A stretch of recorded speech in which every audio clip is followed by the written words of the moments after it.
Okay, welcome viewers to this series, The Cost of Legislative Experimentation, Episode 4, The Rule Behind Every Boundary. Every boundary has a reason.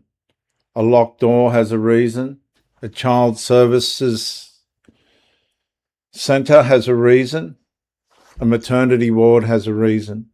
A disability program has a reason.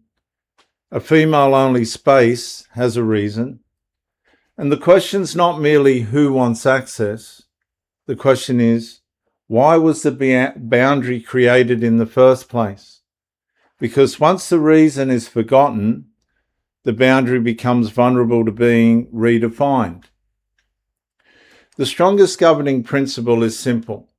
A boundary should normally be governed by the characteristic that created the need for the boundary in the first place. If the boundary exists because of age, age governs. If the boundary exists because of pregnancy, pregnancy governs. If the boundary exists because of disability, disability governs. If the boundary exists because of biological sex should govern. And this is not hostility, that is coherence. Now, this principle matters because law cannot protect boundaries it no longer understands. A female sporting category does not exist because of personality. It exists because biological sex affects physical performance. A female refuge does not exist because of social preference. It exists because many women escaping male violence require recovery environment structured around female safety and trust.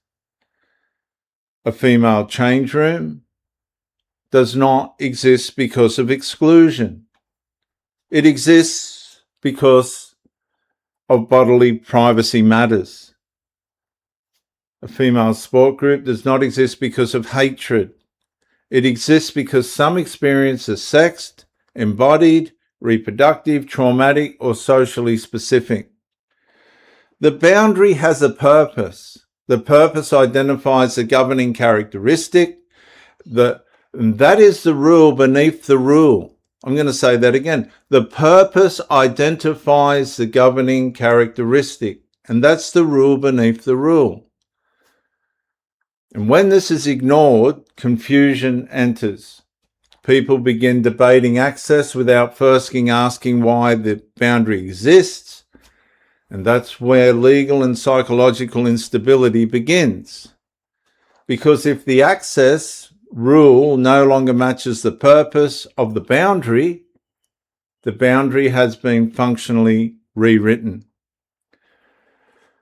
The sign may remain, the wording may remain, the public label may remain, but the operating principle beneath the boundary has changed. And this is why many women feel intruded upon, unsettled, invaded. And they're not merely asking whether a space still carries the word female.